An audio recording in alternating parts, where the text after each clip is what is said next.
حياكم الله واهلا بكم الى لقاء خاص. انتهاكات مستمرة للقوانين الفلسطينية في الأراضي الفلسطينية في غزة والضفة المحتلة، وانسحاب هذا على مصير الشعب الفلسطيني في ظل ارتخاء الانقسام الفلسطيني بمجمل الحالة الفلسطينية وعلى مجمل تفاصيل الحياة هنا بقطاع غزة والضفة المحتلة. إذن غياب عمل المجلس التشريعي وتعطل انعقاد جلساته على مدى سنوات الانقسام البغيض، وأثر هذا على حياة الشعب الفلسطيني والانتهاكات القائمة الآن بحق القوانين الأساسية الفلسطينية. من المستفيد من استمرار حالة تغييب الفصل بين السلطات الثلاث؟ وما هو دور السلطة التشريعية في مثل هذه الانتهاكات؟ ومن يحاسب من في هذه الحالة؟ إذن لقاء خاص في هذه الحلقة نطرح فيه انتهاك القوانين الفلسطينية في ظل الانقسام، من يحاسب من؟ أهلا بكم مشاهدينا، كما وأرحب بضيوفي الكرام الدكتور محمد حجازي النائب عن حركة فتح بالمجلس التشريعي، والأستاذ كارم نشوان ناشط حقوقي، وعبر الهاتف تنضم إلينا النائب في المجلس التشريعي عن حركة فتح نجاة أبو بكر. أرحب بضيوفي جميعا ونخوض حوارنا مباشرة بعد أن نشاهد هذا التقرير. يعيش الفلسطينيون منذ سنوات انقساما غير مسبوق ترك آثاره المدمرة على مختلف مناحي حياتهم السياسية والاجتماعية والاقتصادية، وإن كان أشدها خطورة الانقسام التشريعي والقضائي وما ترتب عليه من سن قوانين أحادية الجانب جغرافيا من خلال جلسات المجلس التشريعي في غزة من قبل كتلة حماس البرلمانية، إضافة إلى المراسيم الرئاسية التي تتمتع بقوة القانون والتي تصدر عن الرئيس محمود عباس بالضفة الغربية. هذا الانقسام المستمر أدى إلى تعميقه أكثر وأكثر، وساهم في تقويض الوحدة القانونية والتشريعية الفلسطينية، وأعاد الأمور إلى مرحلة ما قبل إقامة السلطة الفلسطينية عام 94 التي اتسمت بغياب منظومة تشريعية وقانونية واحدة. إجراءات وقوانين تعسفية فجرها حصار السلطة الفلسطينية للنائب نجاة أبو بكر في رام الله،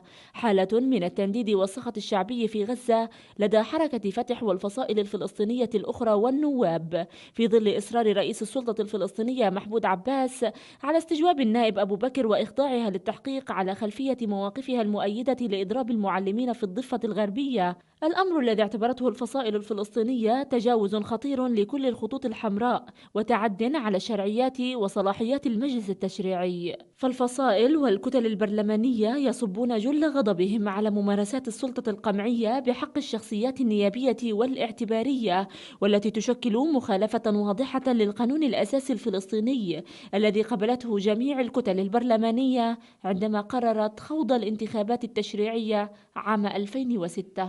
فالاستمرار بهذه الإجراءات حسب مراقبون سيدخل المجتمع الفلسطيني في أتون منازعات داخلية لا تحمد عقباها، الأمر الذي سيؤدي إلى إضعاف الجبهة الداخلية الفلسطينية بدلا من تقويتها وتعزيزها وتوحيدها في مواجهة سياسات الاحتلال عبر الاستمرار في الاستيطان وبناء جدار الضم والتوسع وتهويد القدس وحصار قطاع غزة. أهلا بكم إلى لقاء خاص. ما مصير الشعب الفلسطيني في ظل انتهاك القوانين الأساسية من قبل المسؤولون والقادة الفلسطينية؟ إذن في ظل استمرار تعطل عمل جلسات وانعقادها من قبل المجلس التشريعي الفلسطيني، من يا ترى المستفيد الأول من هذه الحالة في ظل ما نحياه كفلسطينيين من تراكمات سياسية أدت بنا من حالة سيئة إلى أسوأ؟ إذن تساؤلات ومحاور أخرى أطرحها على ضيفي من داخل الاستوديو. أرحب بكم مجددا. دكتور محمد، أبدأ مع حضرتك. يعني الآن في ظل تعطل المجلس التشريعي وتعطل انعقاد الجلسات بداخله والموكل أن يعقدها خاصة وأننا نشهد الآن متغيرات كثيرة، انتفاضة القدس أو صرخة القدس، الحالة الآن في الضفة المحتلة في القدس الشريف، ألا تستوجب أن هم كفلسطينيين وأن يهم القادة الفلسطينيين إلى عقد جلسة طارئة من قبل المجلس التشريعي؟ ومن المستفيد الأول من تعطل هكذا جلسات؟ يعني الحقيقة بالنسبة للمجلس التشريعي الفلسطيني هو معطل منذ العام 2007، منذ الانقلاب اللي حصل في غزة وتم الشق، ولكن بعده مباشرة ووفقا للقانون الأخ الرئيس أبو مازن دعا إلى عقد جلسة وافتتاح الدورة بناء على القانون. الرئيس هو الذي يفتتح دورة المجلس التشريعي، ودعا وحضرنا نحن في رام الله وأيضا نواب غزة في غزة، ولكن للأسف الإخوة نواب حركة التغيير والإصلاح، نواب الحماس، لم يشاركوا في هذا وقاطعوا الجلسة، ومن بعدها لم تعقد أي جلسة إلا يعني أشياء صارت بالنسبة لنا. يجتمع نواب اللي موجودين في رام الله، ليست فقط فتح، كل الكتل البرلمانية من الجبهة الشعبية ومن حزب الشعب والديمقراطية وكل الإخوة المتواجدين في رام الله، يتم اجتماع لعمل لجان أن يستطيعوا أن يحافظوا على ما بقى من هذا للرقابة وحسن العمل في السلطة التنفيذية. ولكن بالمعنى الصحيح الرقابة على السلطة التنفيذية الآن ليست هي كما كانت في السابق، هذا إشي طبيعي. القانون بيقول من يراقب الآن؟ ما أنا جايك بلحظة. القانون بيقول في حالة غياب المجلس التشريعي يحق للرئيس إصدار مراسيم بقوة قانون، والرئيس أيضا هو المسؤول عن ذلك. ونحن هنا في غزة الإخوة في حركة حماس يعملون على رقابة ما هو قائم في غزة، والإخوة في الضفة الغربية يعملون ما هو قائم في الضفة الغربية للأسف. وهذا يعني تعميق ما نحن عليه من انشقاق، وهذا يخدم طبعا العدو ولا يخدم الشعب الفلسطيني. نحن عملنا جاهدين منذ سنوات لالتئام الجرح والوحدة الوطنية ولا نزال فيها ونعمل من أجلها. برأيك يا دكتور محمد، ألم يحن الوقت الآن لالتئام الجرح الفلسطيني وعودة المصالحة والوحدة الفلسطينية بين أطياف الشعب الفلسطيني وبين كافة الفصائل؟ لن أقتصر في حديثي هنا على فقط حركة فتح وحماس كونهما قطبي الصراع والمتسببتان في هذا الانقسام.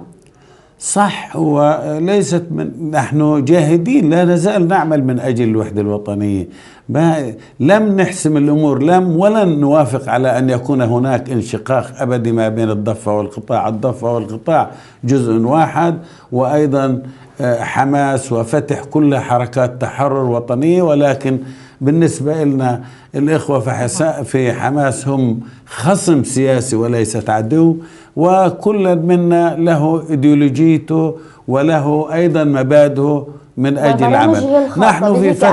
نحن في فتح نعتبر نفسنا نحن أصحاب المشروع الوطني الفلسطيني، ولكن هذا لا يعني أننا نترك الآخرين. هناك فصائل منظمة التحرير كلها موجودة وتجتمع، وهناك منظمة التحرير، ومرجعية المجلس التشريعي بالدرجة الأولى هي منظمة التحرير الفلسطينية، المرجعية السياسية للمجلس، وهذا موجود في أول بند من بنود المجلس التشريعي. مرجعية المجلس التشريعي تعود إلى منظمة التحرير الفلسطيني. نعم، هذا على اعتبار ما كان أو ما سيكون. هل هذا متصل بأرض الواقع الآن؟ ماذا يجري الآن؟ هذا كان ولا يزال وسيبقى. هل منظمة التحرير الآن هي من تقود المجلس التشريعي أو تخرج نعم. القرارات من باطن منظمة التحرير أم من باطن السلطة الوطنية، وهل هنالك فرق؟ يعني الحقيقة المجلس التشريعي هو ممثل في الضفة والقطاع، ولكن الشعب الفلسطيني أكثر من ثلثيه يعيش في الخارج. إذا منظمة التحرير بتمثل كل الشعب الفلسطيني وليس الضفة والقطاع، وأيضا السلطة الوطنية الفلسطينية في الضفة والقطاع، ولكن منظمة التحرير الفلسطينية هي التي تمثل كافة الشعب الفلسطيني في الشتات وفي الداخل، وأيضا ممثل فيها كل المنظمات الفلسطينية. الإخوة في حماس عرض عليهم ولا يزال لهم القرار، والإخوة في الجهاد الإسلامي وكل من هو خارج إطار منظمة التحرير أيضا مرحب في أن يكون عضو في منظمة التحرير، وهذا يعمل على إنهاء الانشقاق والتئام الشعب الفلسطيني كتلة واحدة. والعالم حينما اعترف بمنظمة التحرير قبل أن يعترف أيضا بالسلطة. السلطة جاءت تعميق الممثل الشرعي والوحيد في هذا الموضوع ولرمة الشعب الفلسطيني كاملة. صحيح. الآن ننتقل إلى الجانب القانوني سيد كارم، وأنت كباحث وناشط حقوقي كيف تنظر الآن إلى الحالة الفلسطينية؟ هل هنالك احتكام للقوانين الأساسية أم أن هنالك انتهاكات صارخة في ظل ما نحياه الآن من تعديات وانتهاكات ومتغيرات أدت سلبا على الحالة الفلسطينية وأدت إلى تزعزع الأوضاع الفلسطينية؟ كيف تقيم الأمر؟ دعينا نذكر بداية أن السلطة الوطنية ورثت منظومة من التشريعات الانتدابية الأردنية المصرية، وكان هناك انقسام واضح في النظام القانوني الفلسطيني مع نشأة السلطة الوطنية 1994، وفي خلال تجربة المجلس التشريعي الأول من عام 1996 لعام 2006 قام المجلس التشريعي السابق بسن وتوحيد 128 قانون، وهذا يعني أننا أصبحنا نجسد مفهوم المواطنة ونبني دولة القانون. منذ الانقسام حتى هذه اللحظة أصبح الخروج واضح عن القانون الأساسي، وأصبح الخروج واضح عن كل منظومة القوانين، وبالتالي نحن أمام حالة غير دستورية. قبل الانقسام والحالة الصعبة الآن، هل كنا كدولة قانون تحترم هذه القوانين الأساسية الفلسطينية وكان يطبق القانون الفلسطيني وفق أسس قانونية ومعايير قانونية واضحة؟ ما قبل الانقسام؟ ما قبل الانقسام كان هناك إشكاليات، لكن النظام القانوني والقضاء الفلسطيني أخذ مساره باتجاه التوحيد. كان يجب أن نبني عليه، لكن مع عودة الانقسام مع وجود الانقسام يعني احنا زمان كنا نقول قوانين أردنية تطبق في الضفة الغربية وقوانين مصرية تطبق في قطاع غزة. صحيح. الآن ايش بدنا نقول؟ قوانين فتحوية تطبق في الضفة الغربية وقوانين حماسوية تطبق وين؟ في قطاع غزة. الآن حسب آخر دراسة عملتها حول تقييم أداء المجلس التشريعي عندنا 57 قانون سنتهم كتلة الإصلاح والتغيير في قطاع غزة، وهذه القوانين تطبق في قطاع غزة ولا تطبق في الضفة الغربية. وهناك عوار دستوري واضح في سن هذه القوانين، على اعتبار أن جلسة المجلس التشريعي لا يمكن أن تكون شرعية إلا بوجود النصف زائد واحد من عدد أعضاء المجلس التشريعي، وهذا النصاب غير متوفر. إخوتنا في كتلة الإصلاح والتغيير أخذوا بنظام الوكالات، نظام الوكالات غير منصوص عليه لا في القانون الأساسي ولا منصوص عليه في النظام الداخلي للمجلس التشريعي. في مقابل ذلك الأخ الرئيس أبو مازن بموجب المادة 43 اللي تحدث عنها الدكتور محمد معه الصلاحية في حالة الضرورة أن يقوم بسن قرارات لها قوة القانون. لعند نهاية عام 2015 128 قرار بقانون سنهن الرئيس أبو مازن تطبق في الضفة الغربية ولا تطبق في قطاع غزة. تقصد بأن هنالك بيئتين قانونتين؟ بالتأكيد أصبح نظامين قانونيين مختلفين عن بعضهم البعض. في الضفة المحتلة. بالضبط. وبالإضافة لذلك أثبتت التجربة أنه في عندنا عوار في القانون الأساسي، في مشكلة. الآن إذا المجلس التشريعي قعد يعني 8 سنوات ما اجتمعش، لو اكتشف بدها تظل معاه الشرعية. يبقى لازم يكون واضح إذا في مجلس تشريعي تم انتخابه والناس بياخذوا رواتب ومصاريف على الدولة وما مارسش مهامه، لازم يكون في إطار زمني. القانون الأساسي عندنا بيقول بشكل واضح تنتهي ولاية المجلس التشريعي عند أداء المجلس التشريعي على المنتخب القسم. يبقى حيضل مجلس تشريعي بدون شغل ومعطل ولكن يكتسب الشرعية. في المقابل حالة الضرورة اللي عندنا في القانون الأساسي مفتوحة بالإمكان تستمر ليوم القيامة، وهذا لا يجوز بأي حال من الأحوال. هل هذا منطق القانون أم قانون المنطق في هذه الحالة التي نحياها الآن؟ لا يوجد منطق في ذلك، لا يوجد منطق بأي حال من الأحوال، لأنه يجب أن نكتشف ونقول بشكل واضح أن القانون الأساسي الفلسطيني الذي يعتبر القانون الأعلى في البلاد أثبتت التجربة أنه غير مهيأ لمرحلة الشراكة السياسية. القانون الأساسي غير مهيأ لتنظيم الوضع السياسي اللي أفرضته نتائج الانتخابات. هل أثبتنا كشعب فلسطيني الآن وبأننا نعيش في حالة استثنائية في ظل تعطل المجلس التشريعي إلى أكثر من 8 سنوات، وفي ظل الوضع الصعب الآيل بالحالة الفلسطينية بمجمل حيثياتها وتفاصيلها، وفي ظل تفرد بعض المسؤولين في هذه القرارات؟ إذن هل هنالك استثناء حققه الشعب الفلسطيني في هذا الموضوع؟ دعيني أحمل المسؤولية بشكل واضح للرئيس أبو مازن ولحركة حماس في استبعاد المجلس التشريعي عندما تم تشكيل حكومة الوفاق الوطني. الأصل أن تأخذ هذه الحكومة الثقة من المجلس التشريعي. للأسف الشديد تم التوافق بين الطرفين على أن تأخذ الثقة بقرار بقانون من الرئيس أبو مازن، وللأسف الشديد ما رشح من معلومات عن الدوحة. هل هذا قانوني؟ لا، غير قانوني، غير قانوني. المجلس التشريعي هو الذي يمنح الثقة، وبالتالي طالما احنا دخلنا في إطار المصالحة وبدنا نعمل سلطة تنفيذية موحدة، الأصل أنه ندعو مجلس تشريعي إلى الانعقاد عشان يعطي الثقة للحكومة. وما رشح لدينا من معلومات للأسف الشديد أنه حتى في اجتماع الدوحة يقال أنه تم التوافق على أن الحكومة التي سيتم تشكيلها ستأخذ الثقة أيضا بقرار بقانون من الرئيس أبو مازن، وبعد شهر يدعى المجلس التشريعي إلى الاجتماع. يجب أن تعطى الأولوية في المصالحة للمجلس التشريعي وليس للسلطة التنفيذية. لماذا المجلس التشريعي غيب إذن حتى في جلسات المصالحة الثنائية بين حركتي فتح وحماس؟ يعني أنت كباحث وناشط قانوني تقول بأن الأولوية تعطى للمجلس التشريعي بأن يكون الأساس والصفة الشرعية الأولى تعطى له. الآن نحن نعيش هذه الحالة الاستثنائية، ودعني أقول تفرد بعض بالتأكيد، ونحن ندافع عن إعطاء الأولوية في المصالحة للمجلس التشريعي على الاعتبارات التالية. المجلس التشريعي هو الجهة الرقابية. الآن السلطة التنفيذية في الضفة الغربية وقطاع غزة تعمل بلا رقابة، لأنه أشكال الرقابة اللي تحدث عنها الدكتور محمد، إحنا في رقابة من كتلة الإصلاح والتغيير على حكومة غزة، في رقابة من الكتل البرلمانية على أداء الحكومة اللي بالضفة الغربية. القانون الأساسي بيقول الشيكة، القانون الأساسي بيقول المجلس التشريعي كجسم موحد هو الذي يمارس الرقابة. القانون الأساسي بده يقر الموازنات وأموال الشعب الفلسطيني. لماذا جعلت هذه القولبة إذن في هذه القوانين والتعاطي معها خارج المنطق؟ لأنه في ظل غياب المجلس التشريعي النتيجة العملية المترتبة على ذلك تغول السلطة التنفيذية، وهذا هو المطلوب في هذه المرحلة، لأن الأمور لم تقف عند حدود الانقسام القانوني، بل دخلنا في الانقسام القضائي.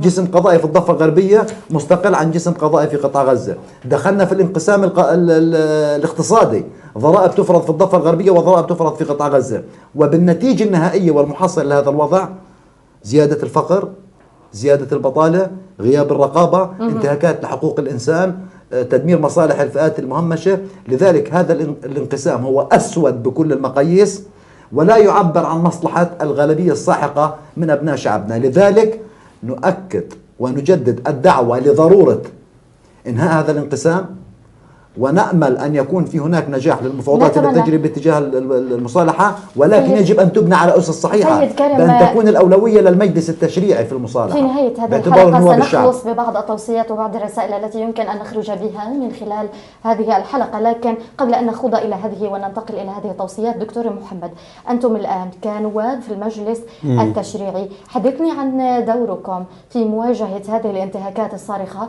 والتعاطي دعني أقول بنوع من اللامبالاة بالقوانين الفلسطينية الأساسية، وفي ظل حالة التفرد القيادي الآن الفلسطيني. يعني الحقيقة المجلس التشريعي اللي هو يعتبر برلمان فلسطيني في الضفة والقطاع هو الجهة الرقابية، وهي الجهة اللي بتشرع القوانين، وشرعنا احنا قوانين. أنا كنت عضو مجلس تشريعي سابق أيضا، وشرعنا قوانين وأخذ بها، وحتى نتيجة الانتخابات اللي شاركوا فيها الإخوة حماس هي بناء على قانون إحنا حطناه، إحنا وضعناه من الأساس. صحيح. وكما ذكر الأستاذ كارم، يعني حقيقة انتهاء المجلس التشريعي في حين ما ينتخب مجلس تشريعي جديد ويتم القسم، وهذا ما فعلناه أيضا مع الإخوة في حماس وكانوا هم الغالبية. لكن الآن المشكلة أكثر من هيك. المشكلة إحنا لا نتعامل، ما فيش ولا قانون في المجلس التشريعي الجديد أخذ فيه أو عملنا قوانين، ما شرعناش ولا قانون كقانون من البرلمان، كقانون رسمي صادر عن البرلمان من داخل المجلس التشريعي. من داخل المجلس يصدر الآن لا مجلس 2006 انتخابات المجلس 2006 لم يشرع ولم يعدل أي مادة في القانون، جلستين بس، لأنه جلستين وكان لسه يعني جلسات تمهيدية وإعطاء ثقة، ولكن للأسف لم يحصل. لذلك بدأوا الإخوة في غزة زملائنا نواب المجلس التشريعي أن يعملوا جاهدين لرقابة التنفيذيين في غزة. كذلك احنا في الضفة الغربية اللي هي الجهة، طبعا بديش أقول الضفة الغربية لأنه الحكومة الشرعية هي موجودة في، والاعتراف الدولي فيها هي موجودة برئاسة الأخ أبو مازن، هو اللي بيكلف رئيس الوزراء. الحكومة اللي هي حكومة الوفاق الوطني هي اسمها حكومة وفاق وطني، يعني ما فيش داعي لا للبرلمان ولا حاجة مغيب، لأنه وفاق، تم الوفاق على هذه الصيغة من الإخوة في حماس وفتح وخرجوا بهذه. عشان هيك المجلس ما احتاجوا ثقة المجلس التشريعي لهذه الحكومة ولا راجعوا. اللي بصير عندنا لجان عمل في الضفة الغربية وليست مجلس تشريعي، لجان عمل بيقوموا فيها النواب للعمل جاهدين بقدر المستطاع لضبط الأمور، وإذا كان هناك مخالفات في الوزارات القائمة نحن نرسل هذه المخالفات إلى الجهة المختصة، ومن ثم ترسل أيضا إلى السيد الرئيس. هذه ما نستطيع عمله في المرحلة الحالية في غياب المجلس التشريعي. الرقابة يعني لا نستطيع الرقابة بمعنى الرقابة. أنا عشت قبل هيك في المجلس السابق، كنا طبعا رقابة ونستدعي أي وزير وأي نستدعي. الآن بنستدعي لكن ما عندنا إشي اللي نحاسب الوزير فيه، لأنه ما بنعطيه الثقة ولا بنسحب الثقة عنه. فمازال إحنا ما بنعطي الثقة ولا بنحجب الثقة، معناته ما في عندنا إشي اللي يخوف السلطة التنفيذية وممارساتها على الإشي هذا. في ظل هذه المعطيات التي قمت بإدلائها للتو دكتور محمد، هل تعتبر بأن المجلس التشريعي الآن وفي ظل هذه الحالة مقيد ومكبل وتم تحجيمه إلى أبعد الحدود؟ هو بمجرد ما فيش جلسات برلمانية طبعا بيكون صلاحيته قليلة، بيكون ضعيف، شيء بديهي. عشان هيك احنا بنطالب بالتئام المجلس التشريعي، بنطالب بالتئام الجرح ما بيننا وبين كل الإخوان، تكون حكومة وحدة وطنية، يكون في مجلس تشريعي اللي يشرف على هذه الحكومة. متى تتوقع بالتئام هذا الجرح الفلسطيني ورأب الصدع يعني بيننا كشعب فلسطيني؟ نحن جاهدين على هذا، وأحد معلوماتي أنه ما بعد 6/3 في هناك موعد مع الإخوة في حماس للقاء بهم من قبل فتح، وبإشراف أيضا وبمعرفة الإخوة فصائل منظمة التحرير، على أساس أن تكون يعني تشكيل نأمل طبعا هذا استكمال لجلسات الدوحة. هو ليست استكمال، هو في هناك اتفاق من القاهرة من مدة طويلة،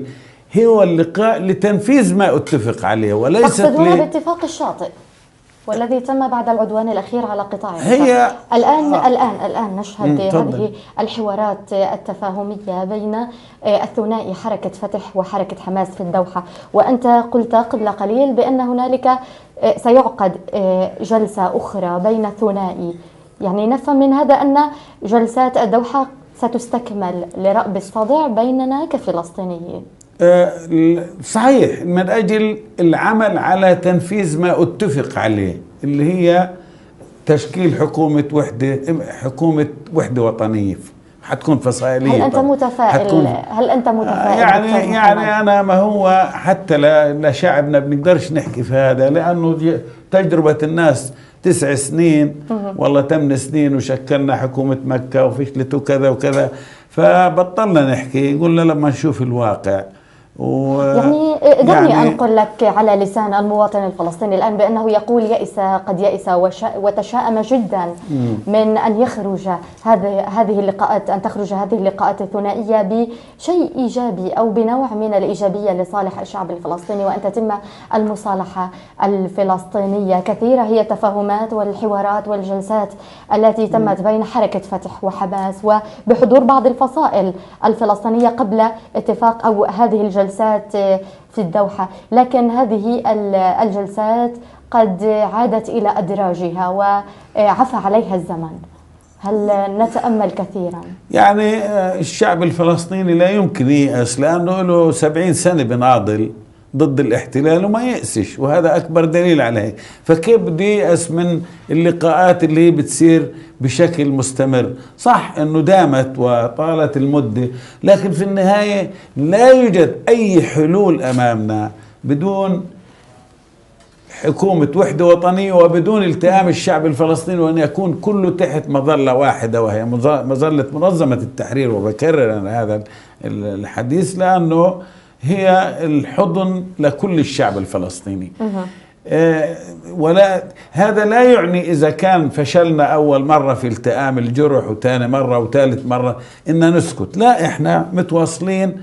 والأخ الرئيس كان منذ البداية يدعي لانتخابات جديدة رئاسية تشريعية ووطنية، مجلس وطني في الشتات أيضا، ونادى ولا يزال بنادي بهذا. كيف يمكن أن ننتقل إلى انتخابات تشريعية ورئاسية في ظل هذه الدعوات من الرئيس أبو مازن، وأنت تؤكد هذا الكلام، ونحن الآن نشهد انقسام في حركة فتح، وقد كانت هنالك العديد من المبادرات الوطنية من قبل قيادات فلسطينية وحتى من قبل مبادرات عربية طرحت في هذا الموضوع لرأب الصدع الفتحاوي الداخلي. كيف يمكن أن نخرج إلى هذه المرحلة بانتخابات رئاسية وتشريعية ونحن منقسمون في داخل حركة فتح؟ هل يعقل؟ هل هذا منطقي؟ في فتح فيش انقسام. مين قال لك في انقسام؟ مش صحيح.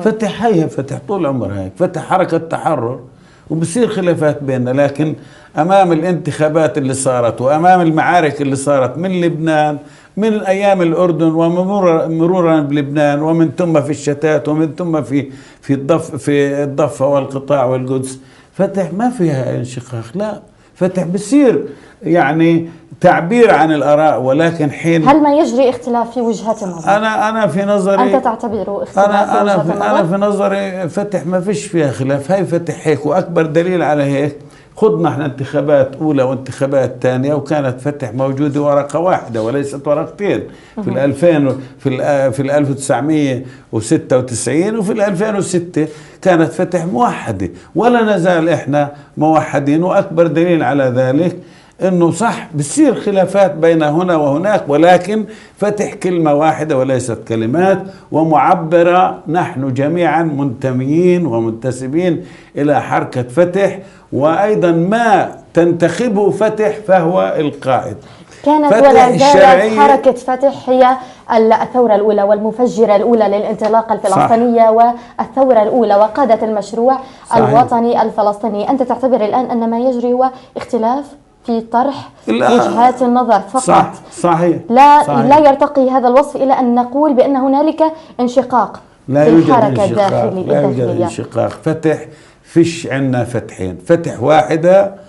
كل المنتميين إلى حركة فتح هو منتميين لفتح كحركة مقاومة، حركة التحرير الوطني الفلسطيني فتح، وليست إلى أشخاص أو تسميات. ما فيش عندنا الإشي هذا.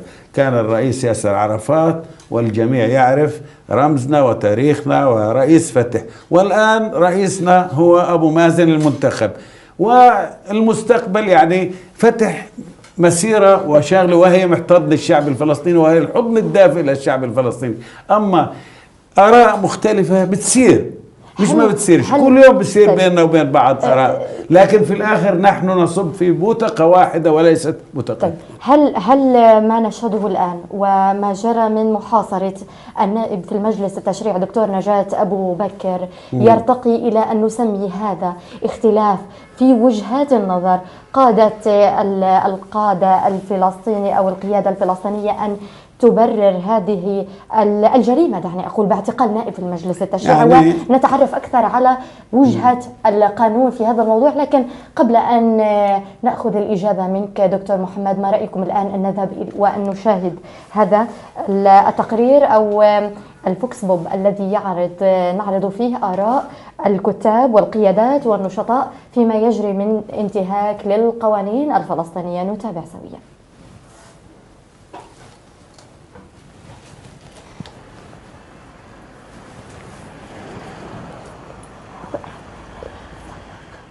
مطلوب منا كفلسطينيين أن نحترم المؤسسات وخاصة المؤسسات التشريعية، وعلى رأسها المجلس التشريعي الذي تم انتخابه من الشعب الفلسطيني. بمعنى آخر، نحن منذ الانقسام الفلسطيني إلى غاية يومنا هذا المجلس التشريعي هو مجلسا معطلا تماما، يعني بمعنى لن يجتمع اجتماعا واحدا منذ الانقسام إلى غاية هذا اليوم بشكل موحد، وهناك تداخل ما بين المؤسسات التنفيذية والمؤسسات التشريعية. أولا حزب الشعب أصدر بيان، والرفيق بسام الصالحي كعضو برلماني أيضا في اجتماع أدانوا الملاحقة والاستدعاء للنائب نجاة أبو بكر، لأن هذا يتناقض كليا مع القانون الأساس ويتناقض مع حصانة النائب، وبالتالي إن هذا التصرف يعكس إلى أي مدى بدأت القوة التنفيذية أو اللجنة التنفيذية أو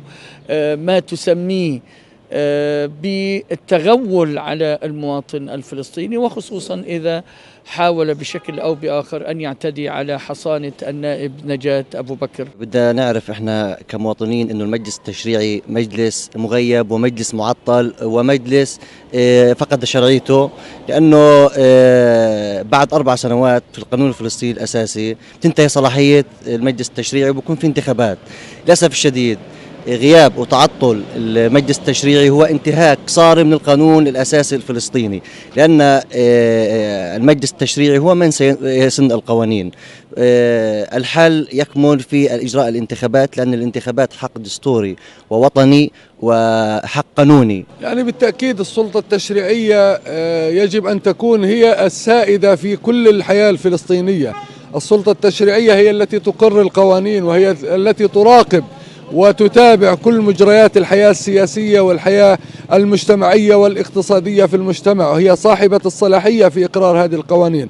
أما أن تكون الصورة مقلوبة بأن يتم التغول أو السيطرة على السلطة التشريعية باتجاه فرض رأي أو فرض موقف، ما يجري عملية تدمير للذات الفلسطينية، استمرار انتهاكات حقوق الإنسان واستمرار ظواهر التعدي على المعلمين، وأيضا مذكرة الاعتقال الصادرة بحق نجاة أبو بكر، الانتهاكات التي تمارس بحق الحقوق والحريات بشكل عام سواء في قطاع غزة وفي الضفة الغربية، جميعها تؤشر إلى أننا وصلنا إلى مستوى غير مسبوق من تزايد هذه الانتهاكات. هذا الأمر يتطلب إصلاح وإعادة بناء النظام السياسي الفلسطيني على أسس القانون والديمقراطية ووقف هذه الانتهاكات وتجريمها.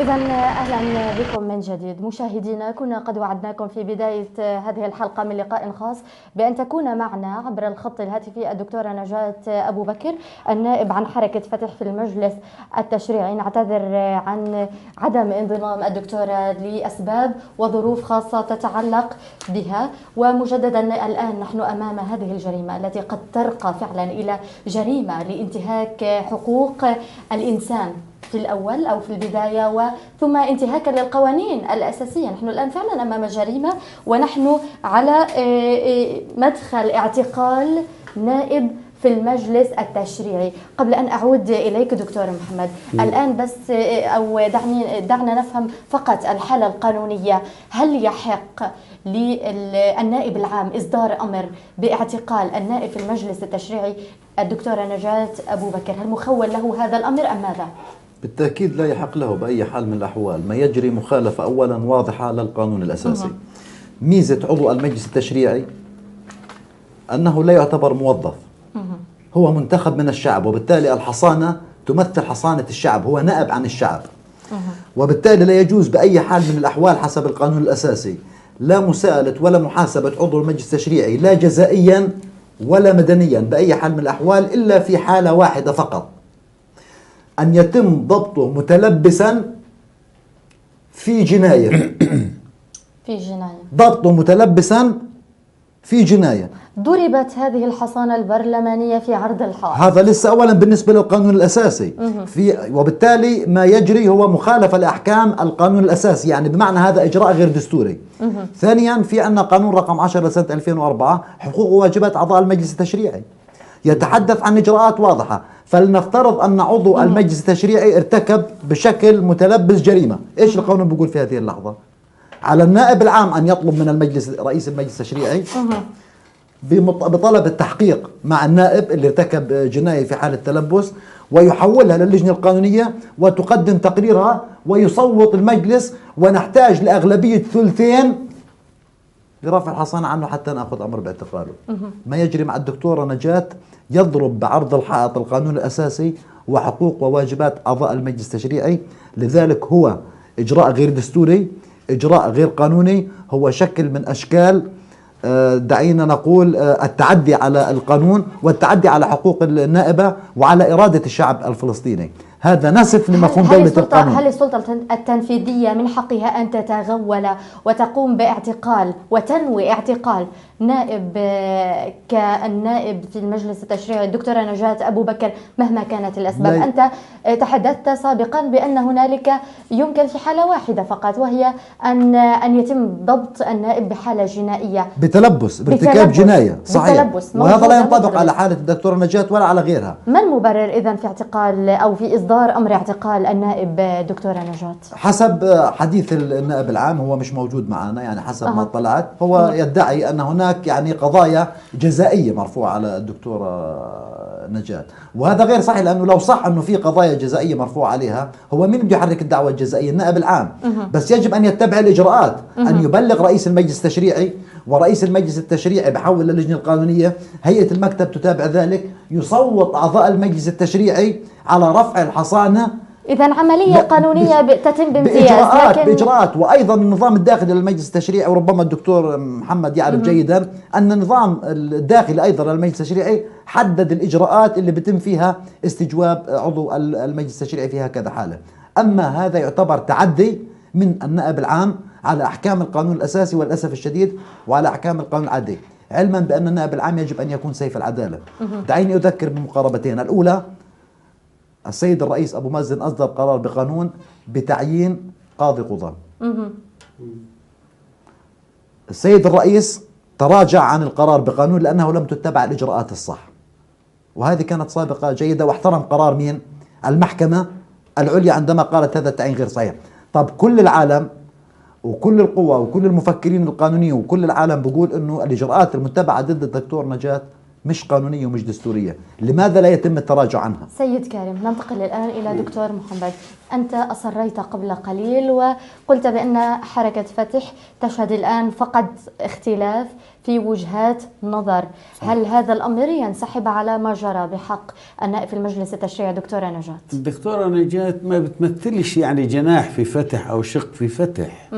هي الدكتوره نجاة عضو مجلس تشريع عن قائمة فتح، وفتح اللي حطتها في الكتلة البرلمانية، وليست جناح لنجاة وجناح لمحمد حجازي. لا، فيش عندنا أجنحة ولا عندنا تيارات في داخل الكتلة البرلمانية. الكتلة البرلمانية موجودة وإلها رئيس وإلها مرجعية وما في عندنا شيء. لكن ما كان دور الرئيس واللجان البرلمانية وأنتم كنواب في ظل إصدار هذا الأمر، أمر الاعتقال بحق النائب؟ أنت نائب في المجلس التشريعي يعني وتعلم مدى أهمية هذا يعني الأمر. الحقيقة من ناحية قانونية نحن نعرف جيدا القانون، يعني هناك توجد حصانة برلمانية لكل نائب، ولا يحق للنائب العام مباشرة استدعاء أي عضو مجلس تشريعي إلا بالعودة إلى المجلس التشريعي، قيادة المجلس التشريعي، ويتم اجتماع المجلس التشريعي، ومن ثم يشرح هذا الموضوع في اللجان المختصة وترفع الحصانة. يعني موضوع معقد، سلسلة قانونية متبعة وفق نظام قانوني ويعي هذا جيدا، ومثل ما حكى تماما. لكن هذه الحالة لم نشهدها في حالة الدكتورة نجاة. في حالة الدكتورة نجاة في غياب المجلس التشريعي كبرلمان فلسطيني، طبعا ما فيش له هيئة قيادية الآن. المجلس التشريعي في كتل برلمانية، وفي العودة إلى السيد الرئيس، هو في غياب المجلس التشريعي هو أيضا له صلاحيات في هذا الموضوع. الحقيقة الأخت الكريمة الدكتورة نجاة لها يعني هي الآن موجودة حد معلوماتي، أنا لا يوجد عندي تفاصيل كاملة حتى، يعني ما بعتقدش أنها عملت جناية وتستدعى، أنا ما بتصور هذا. وهي الآن حد معلوماتي موجودة في المجلس ولم يتم الاعتداء عليها، لها كل احترام وتقدير في داخل. لكنها موجودة. اتخذت المجلس التشريعي كما كان محرم أن تخرج منه الآن القوات. لا، خرجت القوات، ما فيش قوات على المجلس التشريعي. الآن ما جرى في حالة الدكتورة نجاة أبو بكر، هل هو تصفية حسابات بسبب نقد بعض السلوكيات لبعض المتنفذين الفلسطينيين من قبل الدكتورة نجاة أبو بكر؟ يعني بالنسبة للدكتورة نجاة أبو بكر، هي عضو مجلس تشريعي كما ذكرت. طبيعي هي تنتقد، كل نائب له الحق أيضا إذا عنده إثبات على أي شخص أن ينتقد عمله ولا ينتقد شخصه. يعني بحق لي أنا كنائب أنتقد عمل الوزير وليست شخص الوزير. ماليش علاقة في زوجته، في أولاده، في شغله الخاص، لكن إلي علاقة في تصرفاته في المال العام إذا تصرف من خلال لجنة. هل ما حدث مع الدكتورة نجاة خرج عن هذا الإطار؟ يعني أنت تتحدث بأنه يحق لنا أن ننتقد السلوك وفق المصلحة السلوك يعني. العام، صح، المصلحة صح. العامة. هل قامت الدكتورة نجاة بانتقاد مثلا شيء خاص أو تعدت على هذا الأمر؟ أنا حد أنا حد معلوماتي إنه هي قدمت ملف عن بعض الأشخاص للجهة المسؤولة، لكن بعد هيك إحنا ما قعدناش يعني في الضفة الغربية، إحنا قاعدين في غزة، وعلمنا بأن هناك محاولة لاعتقال نجاة أبو بكر استمرت لأيام وحوصرت داخل المجلس التشريعي، وأنتم لا ما حصل. الآن هي معتصمة حد معلوماتي، اعتصام في المجلس التشريعي وليست مطلوبة، لأنه المجلس التشريعي لا يتم اختراقه أو دخول القوى. أما وجود السلطة التنفيذية إذا الأجهزة الأمنية في المجلس التشريعي أو حول المجلس التشريعي، هذا طبعا مرفوض جملة وتفصيلا. إذا كان هناك أختنا نجاة أبو بكر عملت أي شيء يسيء أو أي شيء خارج عن صلاحياتها، هناك في أطر تمت تسميتها يجب اتخاذها. أما بالشكل هذا وفق القانون، وفق يعني القانون طبعا. تحدث سيد كريم بأن هذا يتم وفق سلسلة قانونية متبعة نظامية، صح. لكن ما حدث مع النائب في المجلس التشريعي خرج عن القانون. نحن صح. الآن أمام حالة يعني غير منطقية البتة، نشهد انتهاك صارخ للقوانين الأساسية الفلسطينية. صح، لكن أنا بدي أركز على شغلة إنه ماذا ستفعلون أنتم كنواب في المجلس التشريعي أمام هذه الحالة؟ إحنا أمام هذه الحالة ستكون لنا يعني جلسة لجان المجلس التشريعي وليست المجلس التشريعي، لأنه للأسف المجلس التشريعي معطل. وفي اللجان سيتم تحويل هذا الموضوع إلى اللجنة القانونية ولجنة حقوق الإنسان، الرقابة وحقوق الإنسان، ومن ثم يأتوا بتفاصيل حول هذا الموضوع، وسوف نأخذ يعني قرار كلجان عمل في المجلس التشريعي على أساس كل الكتل البرلمانية تكون موجودة وليست فتح لوحدها. سيد يعني محمد، الكتل البرلمانية كان لها صوت واضح وصريح ورسالة عبرت عن موقفها وطالبت المكلف بأعمال النائب العام بمراجعة قراره وإعادة الهيبة للقانون من أجل ألا ندخل إلى مرحلة صعبة وألا تتدحرج الأمور إلى مرحلة بالغة في الصعوبة والخطورة. إذا تم هذا الأمر واستمر النائب العام على قراره، ماذا أنتم فاعلون؟ هل هنالك قرارات أو قرارات نعتبرها ممكن أن تؤثر على ما نشهده الآن؟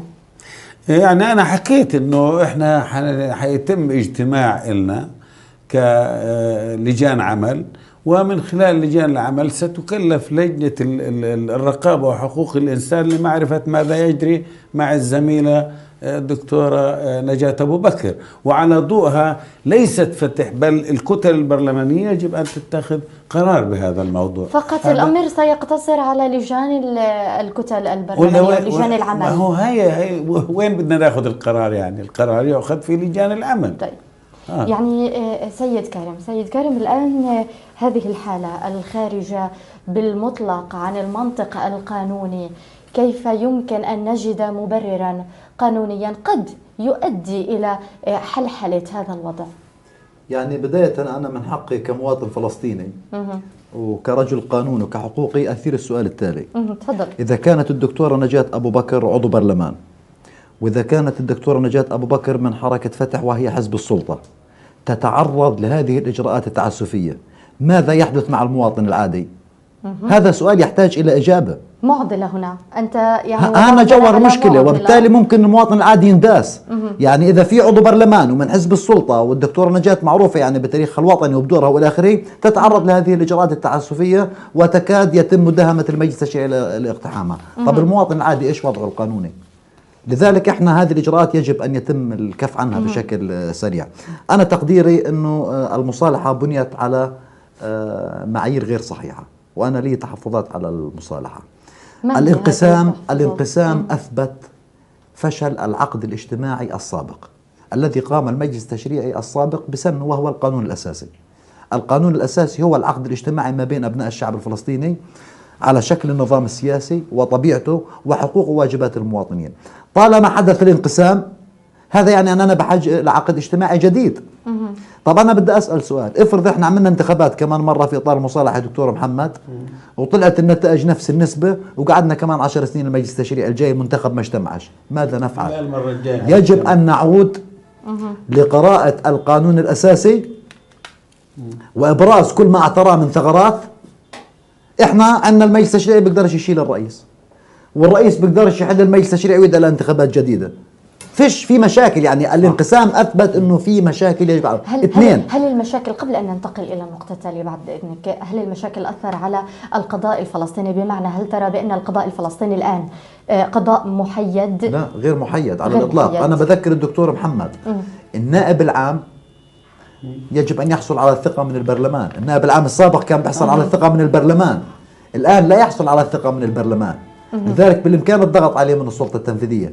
النائب العام السابق كان بعد ما يتم تنسيبه يأخذ الثقة من المجلس التشريعي يتم تعيينه من رئيس. الآن لا، ما فيش ثقة من المجلس التشريعي. كيف يمكن أن نجعل من هذا القضاء الفلسطيني محايدا وبعيدا عن هذه المهاترات بين الأطراف الفلسطينية وبين المناكفات السياسية؟ يعني نعلم جميعنا بأن القضاء هو يعني المرحلة الكبرى لأي شعب ولأي دولة في العالم، هو الشيء النزيه، العدالة النزيهة في هذا البلد، يعني الشيء الأسمى دعني أقول الآن. وفي ظل هذه الحالة التي نشهدها، وأنت أكدت بأن القضاء الفلسطيني الآن غير محيد، كيف يمكن إذا تحييده؟ ملاحظتين مهمات.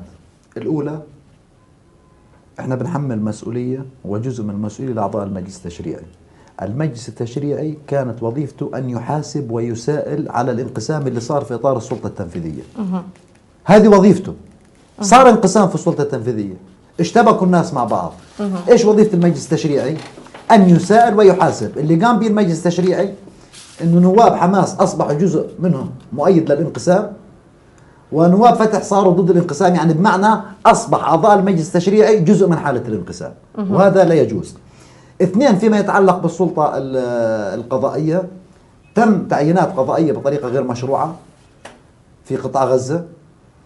القضاء في الضفة الغربية في العديد من الحالات أيضا في شكاوى على أداء القضاء، رغم أنه القضاء في الضفة الغربية في بعض الحالات ألغى قرارات للرئيس، وهذا دائما احنا بنعتز بها أحيانا. لذلك احنا عندنا جهاز قضائي منقسم، أحكام غزة لا تطبق في الضفة، أحكام الضفة لدينا بيئتين قانونيتين منفصلتين البتة عن وقضائيات وقضائيا كمان. أولا احنا الآن وصلنا لمرحلة أنه عادي بقول لك أنا قاضي من فتح وأنا قاضي من حماس. ممنوع القاضي يكون له انتماء سياسي. القاضي إذا كان من تنظيم متعين بده يقول أنا إيش يعني قدمت استقالة من تنظيم، يبقى الانقسام في داخل جهاز القضائي بيتم الحديث عنه بإيش؟ بفخر. لا يجوز بأي حال من الأحوال أن يتم توحيد الجهاز القضائي باتفاق سياسي. الجهاز القضائي بالتحديد يجب أن يتوحد حسب القانون. ايش بقول القانون؟ لكن الان ما نشهده هو بعيد عن هذا القانون. بالتاكيد القضاء الفلسطيني الان غير محيد، بالتاكيد يدخل في اطار المناكفات السياسيه بالتاكيد، واحيانا بعطي غطاء قضائي لتصرفات السلطه التنفيذيه الخارجه عن القانون. اشكرك على هذا الطرح، لكن اسمح لي وصلنا الى نهايه حلقه لقاء خاص من هذا اليوم. شكرا لكم الدكتور محمد حجازي النائب عن حركه فتح في المجلس التشريعي والباحث والناشط القانوني كارم نشوان، شكرا لكما. وإذا نتحدث الآن عن هذه الجريمة وهذا الانتهاك الصارخ للقوانين الأساسية، على أمل أن يتم احترام هذه القوانين وتطبيقها وفق قانون نظام أساس فلسطيني. هذا ما نتمناه. شكرا لكم متابعينا على متابعتكم لحلقة لقاء خاص لهذا اليوم. دمتم في أمان الله وإلى اللقاء. شكرا.